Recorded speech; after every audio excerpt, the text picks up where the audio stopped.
Welcome to जू Botanica. I am your educator Chanchal. RPSC first grade biology का जो recent exam हुआ है उसका पेपर सॉल्यूशन आज हम देखने वाले हैं। तो इसका पार्ट 1 है, कुछ क्वेश्चंस मैंने इसमें इन्वॉल्व किए हैं, बाकी अदर पार्ट्स जो है वो जल्दी अपलोड कर दिए जाएंगे। डिटेल में हम जो है क्वेश्चंस को देखेंगे। तो चलिए आज के लेक्चर की शुरुआत करते हैं। तो सबसे पहला क्वेश्चन यहाँ पर सहभोजिता से है, कॉम्युनिसैलिज्म से है। आपको इसके बारे में बोला है कि कौन सा स्टेटमेंट इसको करेक्ट समझाता है, ठीक है। तो जब हम इकोलॉजी में बायोलॉजिकल इंटरेक्शंस पढ़ते हैं ऑर्गेनिज्म के बीच में, तब हम इसको वहां पे डिस्कस करते हैं। तो ये किसका टाइप होता है? ये सिम्बायोटिक रिलेशनशिप का टाइप होता है। अब सिम्बायोटिक रिलेशनशिप क्या होता है? सिम्बायोटिक रिलेशनशिप में जो ऑर्गेनिज्म होते हैं वो एक दूसरे के साथ क्लोजली जुड़ते हैं और लॉन्ग टर्म के लिए जुड़ते हैं, लंबे समय तक एक दूसरे के क्लोज वो रहते हैं, ठीक है। अब यहाँ पर कॉम्युनिसैलिज्म की अगर हम बात करें, जो दो ऑर्गेनिज्म होते हैं इसमें से एक ऑर्गेनिज्म जो है वो तो यहाँ पर बेनिफिटेड रहता है, उसको यहाँ से क्या है, फायदा मिलता है इस रिलेशनशिप से। और जो दूसरा होता है वो यहाँ पर नॉट अफेक्टेड है, उसको कोई अफेक्ट नहीं पड़ता, ना तो से हार्म हो रहा है, हानि हो रही है, ना ही कोई बेनिफिट है या लाभ हो रहा है, ठीक है। तो यहाँ पर करेक्ट स्टेटमेंट इसका कौन सा हो जाता है? नंबर 1। एक जीव को जो है यहाँ पर मतलब वन ऑर्गेनिज्म बेनिफिट है, दूसरा जो है यहाँ पर अफेक्टेड नहीं होता है। अगर आप इसका एग्जांपल देखें तो हमें यहाँ पर एपिफाइट्स का एग्जांपल देखने को मिलता है, ठीक है। एपिफाइट्स में अगर हम बात करते हैं ऑर्किड्स की, तो ऑर्किड्स जो होते हैं वो प्लांट्स के क्या है, ऊपर हमें देखने को मिलते हैं। तो वहां पर क्या देते हैं, जो ट्रीज होते हैं उनको तो अफेक्ट नहीं करते, लेकिन यहाँ पे जो ऑर्किड्स होते हैं उनको सनलाइट मिल जाता है, एयर सर्कुलेशन मिल जाता है। तो एक प्लांट कैसा है, मतलब एक ऑर्गेनिज्म कैसा है, बेनिफिट में है, ऑर्किड बेनिफिट में है, वहीं जो ट्रीज है वो यहाँ पर अफेक्टेड नहीं है। इतनी चीज क्लियर है? आगे बात करें। नेक्स्ट यहाँ पर क्वेश्चन एनवायरमेंट रिलेटेड पूछा गया था, क्योटो प्रोटोकॉल के बारे में, ठीक है। क्योटो प्रोटोकॉल जो है, अगर हम इसकी बात करें, इसे यहाँ पे बेसिकली आपसे पूछा है इसका एम कौन सा नहीं है, तो इसको समझ लेते हैं पहले। ये प्रोटोकॉल जो है वो जापान में अडॉप्ट किया गया था 1997 में, एंड देन इसका जो फोर्स है, हमें इसका प्रभाव जो है वो हमें 2005 से ज्यादा देखने को मिला है, ठीक है। बेसिकली ये प्रोटोकॉल जो इंडस्ट्रियलाइज कंट्रीज हैं उनके लिए बनाया गया कि जो ग्रीन हाउस गैसेस होती हैं, ठीक है, ग्रीन हाउस गैसेस की जो कंसेंट्रेशन है वो एटमॉस्फेयर में कम करी जाए, वो इस प्रोटोकॉल का मेन एम रखा गया, ठीक है। अब आपसे यहाँ पर इसका पूछा है कि कौन इसका एम नहीं है। देखिए फर्स्ट ऑप्शन है यहाँ पर रिड्यूस परसिस्टेंट ऑर्गेनिक पॉल्यूटेंट्स, तो बिल्कुल नहीं, ये इसका एम नहीं है। अभी हमने बताया ग्रीन हाउस गैसेस की कंसेंट्रेशन को कम करना इसका एम है, ठीक है। तो इसका आंसर आपको यहीं से ही पता चल जाता है, जो स्थायी कार्बनिक प्रदूषक होते हैं ये उनको कम नहीं करता। ग्लोबल वार्मिंग का सामना करना बिल्कुल, CO2 के उत्सर्जन पर नियंत्रण, CFC के उपयोग में कमी, ये तीनों ही जो है वो इसके एम है। आपका आंसर यहाँ पर 1 हो जाता है। आगे बात करें। नेक्स्ट क्वेश्चन यहाँ पर आपसे बीओडी से पूछा गया है, बायोलॉजिकल ऑक्सीजन डिमांड से आपको कुछ स्टेटमेंट दिए गए हैं और आपसे इसका करेक्ट स्टेटमेंट जो है वो पूछा गया है, ठीक है। सबसे पहले बात कर लेते हैं कि भाई ये बीओडी क्या होता है, बायोलॉजिकल ऑक्सीजन डिमांड क्या है। तो ये ऑक्सीजन का अमाउंट इंडिकेट करते हैं। कौन से ऑक्सीजन का अमाउंट? जो कि कंज्यूम किया गया है माइक्रो ऑर्गेनिज्म के थ्रू, ठीक है। माइक्रो ऑर्गेनिज्म के थ्रू क्यों कंज्यूम किया जाता है? ताकि जो ऑर्गेनिक मैटर है ना, जो हमारा कार्बनिक पदार्थ है, ऑर्गेनिक मैटर है, उसको ये क्या कर सके, उसको ये डीकंपोज कर सके, ठीक है। तो बीओडी ऑक्सीजन का अमाउंट है जो माइक्रो ऑर्गेनिज्म कंज्यूम करते हैं। क्यों कंज्यूम करते हैं? ऑर्गेनिक मैटर को डीकंपोज करने के लिए। इतनी चीज ध्यान रखनी है। अब 1 बाय 1 आप इसके ऑप्शंस देखिए। सबसे पहले इन्होंने बोला है कि ये डायरेक्ट मेजर देता है साल्मोनेला का वाटर में। सबसे पहले समझते हैं कि भाई ये साल्मोनेला क्या है। सो साल्मोनेला जो है वो यहाँ पर एक बैक्टीरिया है। क्या है? एक बैक्टीरिया है। अब हमें ये पता है कि इसका काम क्या है बीओडी का, कि ये यहाँ पर माइक्रो ऑर्गेनिज्म के थ्रू कंज्यूम ऑक्सीजन की कंसेंट्रेशन बताता है। अब किसी स्पेसिफिक का तो बताया नहीं है मैंने, यहाँ पे इस माइक्रो ऑर्गेनिज्म का यूज किया है। ये बैक्टीरिया भी हो सकते हैं, ये यहाँ पर फंगस भी हो सकती है, यहाँ पे कोई स्पेसिफिक तो बोला नहीं गया, और यहाँ पर आपको बोला गया है साल्मोनेला के बारे में। तो ये साल्मोनेला की कंसेंट्रेशन यहाँ पर बता ही नहीं सकता, ठीक है। ये तो ऑक्सीजन का कंजम्पशन बता रहा है जो माइक्रो ऑर्गेनिज्म के थ्रू हो रहा है, तो ये स्टेटमेंट तो यहाँ पर गलत है। आगे आपसे पूछा गया है इसका कोई रिलेशनशिप नहीं है ऑक्सीजन की कंसेंट्रेशन के साथ में, तो ये तो बिल्कुल गलत बात हो जाती है। ये बताता ही ऑक्सीजन की कंसेंट्रेशन है जो माइक्रो ऑर्गेनिज्म कंज्यूम कर रहे हैं, तो ये ऑप्शन भी यहाँ पर गलत है। आगे आपसे बोला है कि बीओडी इंक्रीज हो जाती है जब sewage gets mixed with water. ये बिल्कुल सही बात है। अगर हम बात करते हैं यहाँ पर सीवेज की, ठीक है। तो सीवेज में अगर हम यहाँ बात करेंगे तो इसमें ऑर्गेनिक मैटर कंटेन होते हैं। क्या होता है इसमें? ऑर्गेनिक मैटर होता है। और इस ऑर्गेनिक मैटर को क्या है, माइक्रो ऑर्गेनिज्म डीकम्पोज करेंगे। अब इस ऑर्गेनिक मैटर को जब वो डीकम्पोज करेंगे तो ऑक्सीजन की कंसेंट्रेशन जो है वो वहां पर ज्यादा कंज्यूम करेंगे। ऑक्सीजन जब वो यहाँ पर ज्यादा कंज्यूम करेंगे तो हमारा बीओडी जो है वो भी ज्यादा हो जाएगा, क्योंकि मैंने कहा बीओडी यहाँ पर ऑक्सीजन की कंसेंट्रेशन बता रहा है। जब ऑक्सीजन का कंजम्पशन बढ़ गया है, वो ऑक्सीजन ज्यादा ले रहे हैं इस ऑर्गेनिक मैटर को डिकम्पोज करने के लिए, तो बीओडी भी हाई हो जाएगा। तो ये स्टेटमेंट जो है वो यहाँ पर बिल्कुल करेक्ट हो जाता है। ठीक है, लास्ट वन भी देख लेते हैं। यहाँ पर बोला गया है कि रिमेन अनचेंज्ड जब एल्गल ब्लूम देखने को मिले। अब एल्गल ब्लूम जब देखने को मिलेगा तो बीओडी अनचेंज्ड रह ही नहीं सकता। सबसे पहले बात कर लेते हैं भाई एल्गल ब्लूम क्या होता है। तो एल्गल ब्लूम जो है यहाँ पर एक्सेसिव ग्रोथ है एल्गी की। ठीक है, एक्सेसिव ग्रोथ है एल्गी की। क्यों होती है? क्योंकि इनको वहां पर क्या है, न्यूट्रिएंट पॉल्यूशन जो है वो ज्यादा मिल जाता है। अब अगर एल्गी यहाँ पर ज्यादा है, एल्गी ज्यादा है तो ये डीकम्पोजिशन, जो भी ऑर्गेनिक मैटर का डीकम्पोजिशन है वो ये ज्यादा करेंगी। ये ज्यादा करेंगी तो O2 की कंसेंट्रेशन इनको ज्यादा चाहिए होगी, क्योंकि डीकम्पोज ज्यादा करना है। इस वजह से हमारी बीओडी जो है वो भी यहाँ पर बढ़ जाएगी, इंक्रीज हो जाएगी। यहाँ पर बोला गया है कि अनचेंज रहती है, तो अनचेंज नहीं रहती, ये क्या हो जाती है, इंक्रीज हो जाती है। तो ये स्टेटमेंट भी गलत हो जाता है और हमारा आंसर करेक्ट क्या हो जाएगा, थर्ड ऑप्शन हो जाएगा। क्लियर है? यहाँ पर आगे बात करें। नेक्स्ट क्वेश्चन है यहाँ पर एनवायरमेंटल प्रोटेक्शन एक्ट, पर्यावरण संरक्षण अधिनियम गवर्नमेंट ऑफ इंडिया, भारत सरकार ने किस वर्ष पारित किया था? तो इसका करेक्ट आंसर यहाँ पर हो जाएगा हमारा 1986 में। ठीक है, कब दिया गया था? 1986 में। और क्यों दिया गया था? To protect and improve the quality of environment, air, water and soil. जो हमारा पर्यावरण है, वायु है, जल, मृदा, इसकी गुणवत्ता को सुधारने के लिए, इसको संरक्षित करने के लिए। ठीक है, आगे बात करें।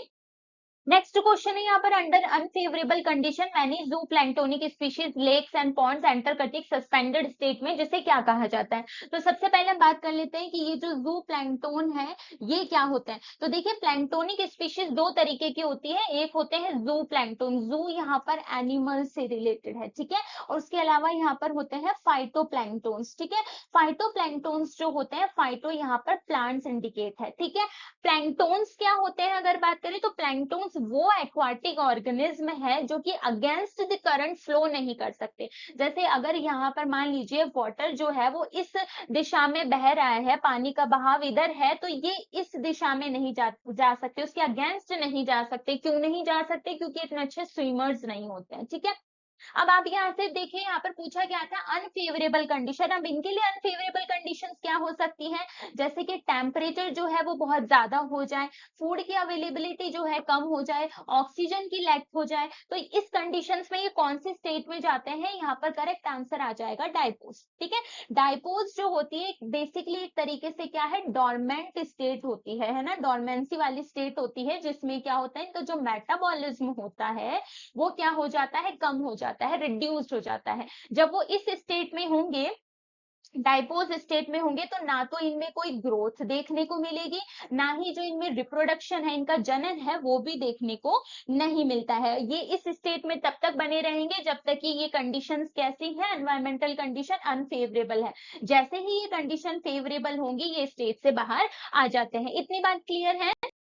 सो नेक्स्ट क्वेश्चन देखिए, बहुत ही आसान सा क्वेश्चन था, आपको सिर्फ दो की पॉइंट्स यहाँ पर देखने थे। फर्स्ट स्टेटमेंट में आपको यहाँ पर गैसियस टाइप बोला है और वो अर्थ की क्रस्ट पर बोला है, और नेक्स्ट स्टेटमेंट में आपको इसको क्या बोला है, सेडिमेंट्री है, और वो भी कैसे है, एटमोस्फेयर में है। तो ये बिल्कुल गलत बात है। देखिए अगर वो गैसियस टाइप की न्यूट्रिएंट साइकिल है, जैसे अगर नाइट्रोजन की बात करी गई है, यहाँ पर कार्बन की बात करी गई है, तो क्या ये हमें अर्थ की क्रस्ट में देखने को मिलेंगे? बिल्कुल नहीं। ये हमें कहां पर देखने को मिलेंगे, एटमॉस्फेयर में देखने को मिलेंगे, है ना। एटमॉस्फेयर में क्या होगा, ये सर्कुलेट करेंगे एटमॉस्फेयर में, ओशन में, लिविंग ऑर्गेनिज्म में। ठीक है, तो इस तरह से पहला स्टेटमेंट जो है वो बिल्कुल इनकरेक्ट हो जाता है। सेकंड स्टेटमेंट में आपको बोला है कि जो हमारे अवसादी चक्र है, सेडिमेंट्री साइकिल है, वो एटमॉस्फेयर में लोकेटेड होती है। बिल्कुल नहीं, यहाँ पर ये हमें कहाँ देखने को मिलेंगे, जो हमारे सेडिमेंट्री साइकिल्स हैं, जैसे कि हमारे फॉस्फोरस है, ये हमें कहाँ देखने को मिलेंगे, ये हमें अर्थ की क्रस्ट पर देखने को मिलते हैं। ठीक है, तो यहाँ पर इस तरीके से सेकंड स्टेटमेंट भी बिल्कुल इनकरेक्ट हो जाता है और आपका आंसर यहाँ पर क्या हो जाएगा कि बोथ स्टेटमेंट्स यहाँ पर इनकरेक्ट है। ऑप्शन 4 यहाँ पर करेक्ट हो जाएगा। सिर्फ ये जो है की पॉइंट्स आपको देखने थे, फटाफट से ये आंसर यहाँ पर हो जाता है। आगे बात करें, नेक्स्ट क्वेश्चन यहाँ पर कार्बोहाइड्रेट से है। देखिए सुक्रोज के बारे में आपसे पूछा गया है, तो सुक्रोज के बारे में पहली चीज तो हमें ध्यान रखनी है कि ये एक डाइसेकेराइड है। डाइसेकेराइड होने का मतलब क्या है, डाई का है मतलब है यहाँ पर दो, तो ये क्या है, दो शुगर मॉलिक्यूल से मिलकर बना हुआ होता है। अब वो दो शुगर मॉलिक्यूल कौन से होते हैं, एक इसमें ग्लूकोज का मॉलिक्यूल होता है, दूसरा हमें यहाँ पर फ्रक्टोज देखने को मिलता है। ठीक है, तो पहले स्टेटमेंट देखिए, यहाँ पर बोला गया है कि सुक्रोज एक डाइसेकेराइड है जो कंपोज्ड होता है ग्लूकोज एंड फ्रक्टोज से, ये बात बिल्कुल सही है। सेकंड, यहाँ पर लिंकेज के बारे में बोला गया है कि ग्लूकोज और फ्रक्टोज के बीच में जो लिंकेज है वो बीटा 1 to 4 होता है। ये बात बिल्कुल यहाँ पर गलत हो जाती है। कैसे गलत हो जाती है, सबसे पहले समझ लेते हैं लिंकेज क्या है। तो देखिए, ये जो दो शुगर मॉलिक्यूल होते हैं, ये आपस में जिस लिंकेज के थ्रू जुड़ते हैं उसे हम यहाँ पर क्या कहते हैं, ग्लाइकोसाइडिक लिंकेज कहते हैं। ग्लूकोज के केस में अगर हम बात करते हैं तो यहाँ पर अल्फा एनोमेरिक कार्बन जुड़ता है। ठीक है, कौन जुड़ता है, अल्फा एनोमेरिक कार्बन, जो हमारा C1 मतलब 1 पोजीशन पे जो कार्बन है वहां से बॉन्ड जुड़ता है। फ्रक्टोज की अगर हम यहाँ पर बात करें तो इसका जो है यहाँ पर बीटा एनोमेरिक कार्बन जुड़ता है। ठीक है, तो इस तरीके से ये बॉन्ड यहाँ पर देखने को मिलेगा। तो स्टेटमेंट 2 यहाँ पर इनकरेक्ट हो जाएगा, सिर्फ स्टेटमेंट 1 यहाँ पर ट्रू है, स्टेटमेंट सेकंड यहाँ पर फॉल्स है। आपका आंसर जो है यहाँ पर सेकंड हो जाएगा। आगे बात करें, तो स्टेटमेंट वाइज पूछा गया है क्वेश्चन। देखिए पहला है यहाँ पर, if the stressful external conditions are localised और remain only for a short duration, तो ऑर्गेनिज्म के पास दो अल्टरनेटिव्स होते हैं, या तो वो माइग्रेट करे, प्रवास करे, या फिर वो निलंबन करे यानी कि सस्पेंशन करे। ठीक है, तो देखिए अगर हम बात करते हैं माइग्रेशन की, माइग्रेशन में हमें क्या देखने को मिलता है, जिसे प्रवास कहा जाता है। तो क्या होता है कि जब एक्सटर्नल कंडीशंस जो होती है वो क्या हो जाती है, उसके लिए फेवरेबल नहीं होती, तो वो यहाँ जिस जगह रह रहा है उससे क्या करता है, मूव करके फेवरेबल कंडीशंस जो होती है जिस एनवायरमेंट में, वहां पर चला जाता है। और जब यहाँ की कंडीशन इसके लिए फेवरेबल हो जाती है तो ये वापस आ जाता है। बिल्कुल सही बात है। दूसरा, अगर हम यहाँ पे बात करते हैं सस्पेंशन की, तो सस्पेंशन में क्या है, सस्पेंशन जो होता है इसमें ऑर्गेनिज्म क्या करता है, जो भी उसकी नॉर्मल लाइफ एक्टिविटीज होती हैं उनको वो क्या कर देता है, कम कर देता है इस कंडीशन से बचने के लिए। तो स्टेटमेंट फर्स्ट जो है वो तो यहाँ पर बिल्कुल करेक्ट हो जाता है। सेकंड आपसे पूछा गया, अच्छा सस्पेंशन यहाँ पे किस तरीके से हो सकता है, अगर आपसे इसके टाइप अगर आपको ध्यान रखने हो तो यहाँ पर हमें हाइबरनेशन देखने को मिलता है।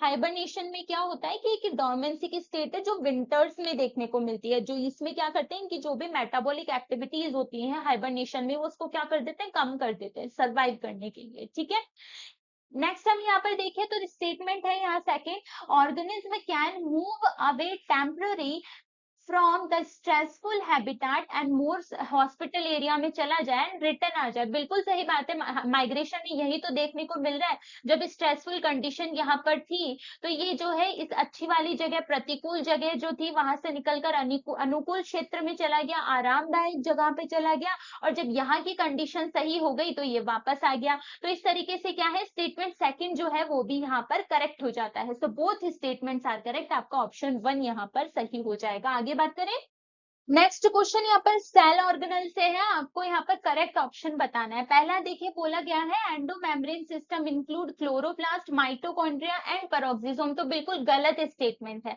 सबसे पहले समझ लेते हैं कि ये जो एंडोमेम्ब्रेन सिस्टम है ये क्या है। तो देखिए एंडोमेम्ब्रेन सिस्टम में क्या होता है, जो लिपिड एंड प्रोटीन्स होती है उनका सिंथेसिस करके उनकी पैकेजिंग करी जाती है, पैकेजिंग करने के बाद में उनको ट्रांसपोर्ट किया जाता है जहां पर भी उनकी जरूरत होती है। तो सबसे पहले कहा मैंने लिपिड एंड प्रोटीन बनती है, तो ईआर का इन्वॉल्वमेंट हो गया, रफ ईआर में प्रोटीन बन गए, स्मूथ ईआर में हमारे लिपिड बन गए। फिर मैंने बोला कि उनकी पैकेजिंग होती है, तो पैकेजिंग का काम किसका है, गोल्जी का हो गया। पैकेजिंग हो जाने के बाद में वेसिकल्स में उनको यहाँ पर डाला जाता है, लाइसोसोम का रोल भी यहाँ पर आ जाता है। ठीक है, एंड देन उनको ट्रांसपोर्ट कर दिया जाता है सेल के बाहर, तो प्लाज्मा मेम्ब्रेन भी यहाँ पर आ जाती है। ठीक है, तो इनमें से कोई भी ऑर्गेनल ऐसा नहीं है जो ऑप्शन में दिया गया है, तो ये यहाँ पर हमारा इनकरेक्ट हो जाता है। अब जब ए यहाँ पर कट हो जाता है तो fourth option and one option यहाँ पर हमारे हट जाते हैं। नेक्स्ट है यहाँ पर रफ ईआर रेटिकुलम जो है, रफ ईआर जो है वो एक्टिवली इन्वॉल्व होती है प्रोटीन सिंथेसिस में। तो ये बिल्कुल सही बात है। जो हमारी रफ ईआर होती है यहाँ पर, उस पर क्या प्रेजेंट होते हैं, राइबोसोम प्रेजेंट होते हैं। क्या प्रेजेंट होते हैं, राइबोसोम। और राइबोसोम का काम क्या है, प्रोटीन को बनाना। तो रफ ईआर प्रोटीन सिंथेसिस करती है, ये स्टेटमेंट यहाँ पर बिल्कुल करेक्ट हो जाता है। नेक्स्ट है यहाँ पर स्मूथ ईआर जो है मेजर साइट है लिपिड के सिंथेसिस की। अब ये लिपिड का सिंथेसिस क्यों करती है, क्योंकि जो हमारी एस ईआर है, स्मूथ ईआर है, इसमें जो राइबोसोम होते हैं वो प्रेजेंट नहीं होते हैं। राइबोसोम प्रेजेंट नहीं होंगे, ये स्मूथ होती है, प्रोटीन नहीं बनाएंगी, तो क्या बनाती है, लिपिड बनाती है। तो ये वाला जो स्टेटमेंट है ये भी बिल्कुल करेक्ट हो जाता है। लास्ट है यहाँ पर ribosome of a polysome translate the messenger RNA into proteins. अब यहाँ पर बात करें कि ये जो पॉलीसोम है ये क्या होते हैं, तो देखिए पॉलीसोम जो होते हैं वो यहाँ पर राइबोसोम ही है। बहुत सारे राइबोसोम, पॉलीराइबोसोम जो है वो जुड़कर यहाँ पर पॉलीसोम बनाते हैं। मल्टीपल राइबोसोम्स होते हैं सिंगल मैसेंजर आरएनए पे, एंड देन वो क्या बनाते हैं, वहां से प्रोटीन बनाते हैं। तो ये स्टेटमेंट भी बिल्कुल करेक्ट हो जाता है। आपका आंसर क्या हो जाएगा, नंबर 3 डी सी डी। ठीक है, आगे बात करें। नेक्स्ट आपको यहाँ पर फाइंड आउट मिसमैच जो है वो फाइंड आउट करना है कॉम्बिनेशन में से। देखिए सबसे पहले यहाँ पर ग्लाइकोकैलिक्स है। ग्लाइकोकैलिक्स जो होते हैं वो कैप्सूल या slime surface, slime layer surface होती है, बिल्कुल करेक्ट बात है।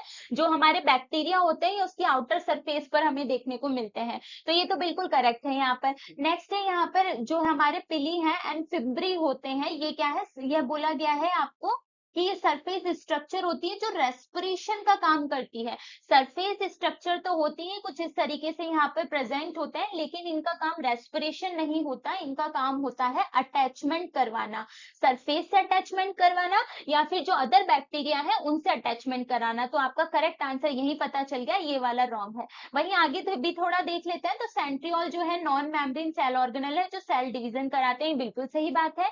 मीसोसोम की बात करते हैं तो स्पेशल स्ट्रक्चर है जो बैक्टीरियल प्लाज्मा मेम्ब्रेन बनाती है, ये भी करेक्ट है। तो आपका आंसर यहाँ पर क्या हो गया, नंबर 2 यहाँ पर आपका आंसर हो जाता है। जो हमारे पिली होते हैं वो अटैचमेंट का काम करते हैं, ना कि रेस्पिरेशन का। क्लियर है, आगे बात करें। सो नेक्स्ट क्वेश्चन हमारा ईआर से पूछा गया है। ईआर के फंक्शंस यहाँ पर दिए गए हैं और आपको बोला गया है कि यहाँ पर से स्मूथ ईआर का फंक्शन जो है वो कौन सा है। ठीक है ना, अब हम यहाँ पर बात करिए तो देखिए सबसे पहले लिपिड का सिंथेसिस स्मूथ ईआर करते हैं, बिल्कुल करते हैं। स्टेरॉइड का सिंथेसिस भी करते हैं। प्रोटीन का सिंथेसिस यहाँ पर नहीं करते हैं। प्रोटीन का सिंथेसिस इसीलिए नहीं करते क्योंकि जो स्मूथ ईआर होते हैं इनके पास राइबोसोम नहीं होते। राइबोसोम ही प्रोटीन का सिंथेसिस करते हैं, वो इनके पास नहीं है, तो ये प्रोटीन का सिंथेसिस नहीं करते, ये काम रफ ईआर का होता है। देन यहाँ पर बोला गया है डिटॉक्सिफिकेशन, तो बिल्कुल ये डिटॉक्सिफिकेशन करते हैं। लास्ट में यहाँ पर है ग्लाइकोजिनोलाइसिस। ग्लाइकोजिनोलाइसिस की अगर हम बात करें तो देखिए ये जो ग्लाइकोजिनोलाइसिस है, नाम से समझिए ग्लाइकोजन का लाइसिस करना। ठीक है, तो इसमें क्या किया जाता है, ग्लाइकोजन के मॉलिक्यूल को ब्रेक किया जाता है, ग्लूकोज के मॉलिक्यूल प्रोड्यूस किए जाते हैं एंड देन उनसे क्या है, एनर्जी ली जाती है। ठीक है, ये जो है हमें लीवर एंड मसल्स में देखने को मिलता है, उसके साइटोप्लाज्म में होता है, ये भी ईआर में नहीं होता है, तो ये ऑप्शन भी यहाँ पर हट जाता है। हमारा करेक्ट आंसर क्या हो जाएगा, number 4, first, second and fourth. ठीक है, आगे बात करें।